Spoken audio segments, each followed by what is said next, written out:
नमस्कार दोस्तों, आज हम इस वीडियो में श्री गर्भ गीता जी का पठन करेंगे। श्री भगवान कृष्ण जी कहते हैं कि जो प्राणी इस गर्भ गीता का सद्भावना से विचार मनन करता है वह पुरुष फिर गर्भवास में नहीं आता। श्रीमद् भगवत गीता का एक विशेष भाग है गर्भ गीता, जो गर्भावस्था के दौरान माँ और शिशु के लिए आध्यात्मिक मार्गदर्शन प्रदान करता है। यह पाठ सुनने या पढ़ने से माँ और शिशु दोनों को सकारात्मक प्रभाव मिलता है, इसलिए दिन में 1 या 2 बार गर्भ गीता को अवश्य सुनना चाहिए। श्री कृष्ण अर्जुन जी कहते हैं, हे कृष्ण भगवान, यह प्राणी जो गर्भ विषय आता है सो किस दोष को करके आता है। हे प्रभु जी, जब यह जन्म लेता है तब इसको जरा आदि लोग लगते हैं, फिर मृत्यु होती है। हे स्वामी, वह कौन सा कर्म है जिसके करने से जन्म मरण से रहित होता है।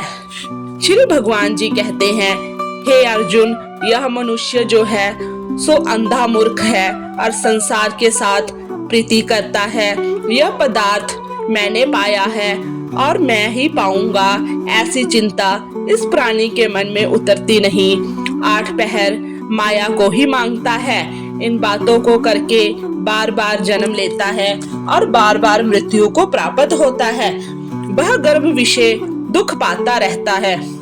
अर्जुन कहते हैं, हे श्री कृष्ण भगवान, यह मन हाथी की न्यायी है, तृष्णा इसकी शक्ति है। यह मन तो 5 के वश में है, काम, क्रोध, लोभ, मोह और अहंकार। इन 5 में अहंकार बहुत बली है। सो कौन सा यत्न है जिससे मन वश में होता है। श्री भगवान जी कहते हैं, अर्जुन, यह मन निश्चय ही हाथी की न्यायी है, तृष्णा इसकी शक्ति है। मन 5 के वश में है, अहंकार इसमें श्रेष्ठ है। हे अर्जुन, हाथी जैसे कुंठा के वश में होता है, वैसे ही मन रूपी हाथी को वश में करने के लिए ज्ञान रूपी अंकुश है। अहंकार करने से यह जीवन नरक में पड़ता है। अर्जुन कहते हैं, हे भगवान, जो एक नाम तुम्हारे लिए वनखंड में फिरते हैं, एक वैरागी हुए हैं, एक धर्म करते हैं, इनको कैसे जाने। जो वैष्णव है वे कौन है। श्री भगवान कहते हैं, हे अर्जुन, मेरे ही नाम के लिए वनों में फिरने हैं, वह सन्यासी कहलाते हैं। एक सिर पर जटा बांधते हैं, एक अंग पर भस्म लगाते हैं, उनमें हम नहीं हैं, क्योंकि उनमें अहंकार है। इससे मेरा दर्शन दुर्लभ है। अर्जुन कहते हैं, हे भगवान, वह कौन सा पाप है जिससे स्त्री की मृत्यु हो जाती है। वह कौन सा पाप है जिससे पुत्र मर जाते हैं और नपुंसक कौन से पाप से होते हैं।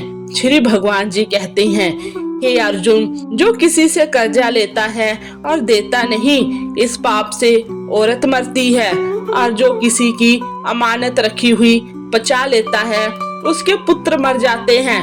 जो किसी का कार्य किसी के गोचर आए पड़े, वह जवानी कहे कि मैं तेरा कार्य सबसे पहले कर दूंगा, जब समय आए उसका कार्य ना करे, इस पाप से नपुंसक होता है। ये बड़े पाप हैं। अर्जुन कहते हैं, हे भगवान, कौन पाप से मनुष्य सदैव रोगी रहता है। किस पाप से गधे का जन्म पाता है, स्त्री का जन्म तथा टट्टू का जन्म क्यों कर पाता है, और बिल्ली का जन्म किस पाप से होता है। श्री भगवान जी कहते हैं, हे अर्जुन, जो भी मनुष्य कन्यादान करते हैं और इस दान से मूल्य लेते हैं, वे दोषी हैं। वे मनुष्य सदा रोगी रहते हैं। जो विषय विकार के वास्ते मदिरा पान करते हैं, वे टट्टू का जन्म पाते हैं। और जो झूठी गवाही बरते हैं, वह औरत का जन्म पाते हैं। जो रसोई बना के पहले आप भोजन कर लेती है और पीछे परमेश्वर को अर्घ्य दान करती है, तो वे बिल्ली का जन्म पाती है। और जो मनुष्य अपनी झूठी वस्तु दान करते हैं, औरत का जन्म पाते हैं, वह गुलाम औरतें होती हैं।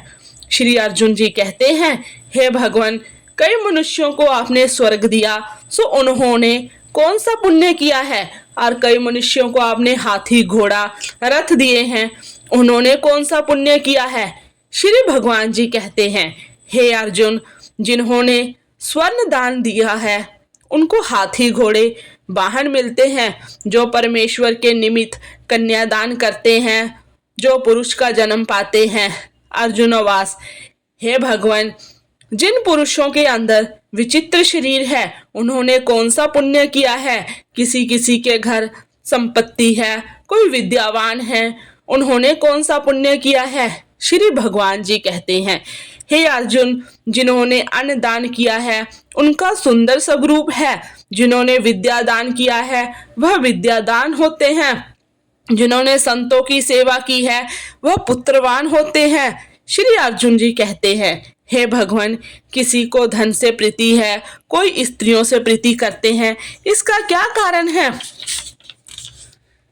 समझाइए। श्री भगवान जी कहते हैं, हे अर्जुन, धन और स्त्री सब नाश रूप है, मेरी भक्ति का नाश नहीं है।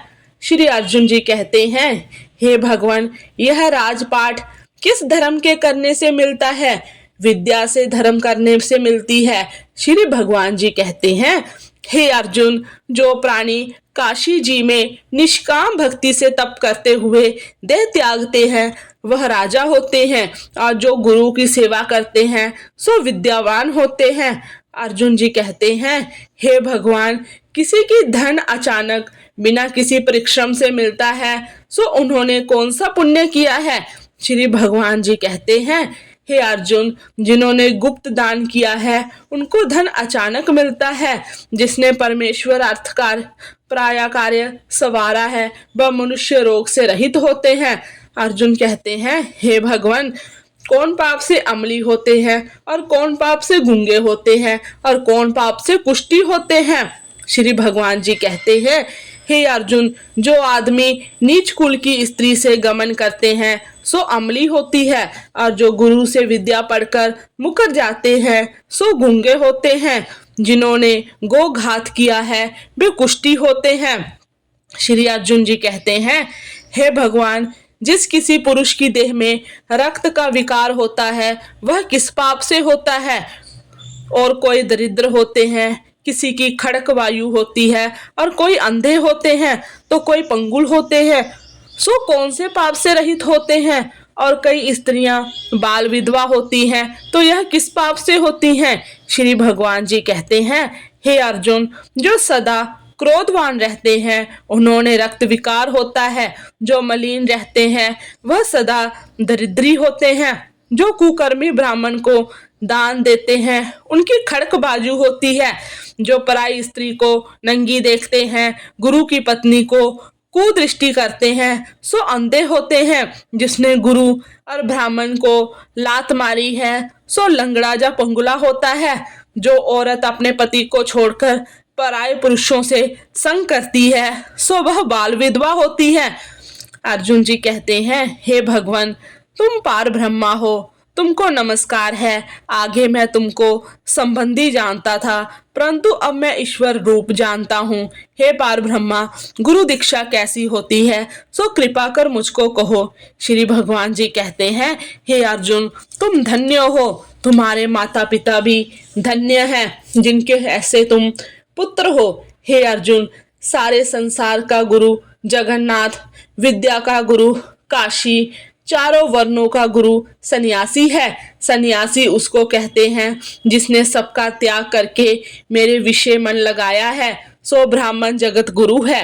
हे अर्जुन, यह बात ध्यान देकर सुनने की है। गुरु कैसा करे जिसने सब इंद्रियां जीती हो, जिसको सब संसार ईश्वरमय नजर आता हो और सब जगत से उदास हो। ऐसा गुरु करे जो परमेश्वर को जानने वाला हो और उस गुरु की पूजा सब तरह से करे। हे अर्जुन, जो गुरु का भक्त होता है और जो प्राणी गुरु के सम्मुख होकर भजन करते हैं उनका भजन करना सफल है। जो गुरु से विमुख है उनको सप्तग्राम ग्रास सारे का पाप है। गुरु से विमुख प्राणी दर्शन करने योग्य नहीं होते। जो गृहस्थी संसार में गुरु के बिना है, चंडाल के समान हैं।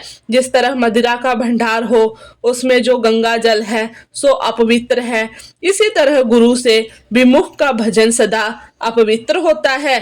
उसके हाथ का देवता भी नहीं लेते, उसके सब कर्म निष्फल है।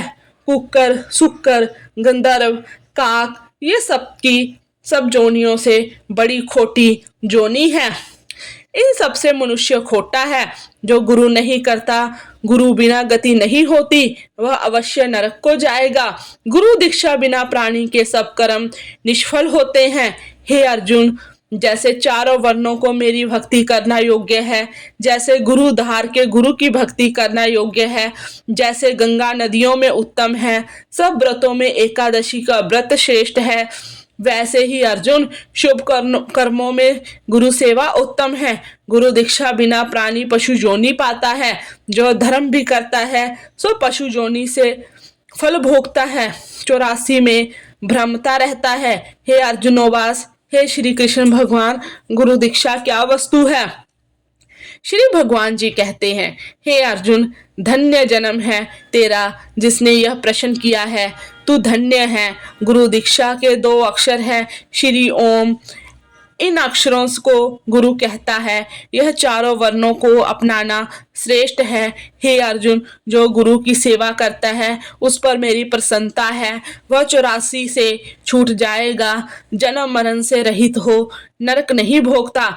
जो प्राणी गुरु की सेवा नहीं करता बस 3.5 करोड़ वर्ष तक नरक भोगता है। जो प्राणी गुरु की सेवा करता है उसको कई अश्वमेध यज्ञ के पुण्य मिलते हैं। गुरु की सेवा मेरी सेवा है। हे अर्जुन, हमारे गुरु संवाद को जो पढ़ेंगे सो गर्भ के दुख से बचेंगे, 84 कट जाएगी। इसी से इस पाठ का नाम गर्भ गीता है। श्री कृष्ण भगवान जी के मुख से अर्जुन ने श्रवण की है। गुरु दीक्षा लेना उत्तम कर्म है। उसका फल है कि नरक से वह 84 से जीव बचा रहता है। भगवान बहुत प्रसन्न होते हैं। इस प्रकार दोस्तों श्री गर्भ गीता का पाठ संपन्न होता है। आप इसको दिन में 2 बार अवश्य सुने। अगर आपको हमारी ये कथा अच्छी लगी तो आप हमारे चैनल को सब्सक्राइब करें, वीडियो को लाइक करें और ज़्यादा से ज़्यादा लोगों तक इसको शेयर करें। अगर आपके घर परिवार में कोई गर्भवती स्त्री है तो इसको शेयर अवश्य करें ताकि वो दिन में 2 बार इसको अवश्य सुने। धन्यवाद।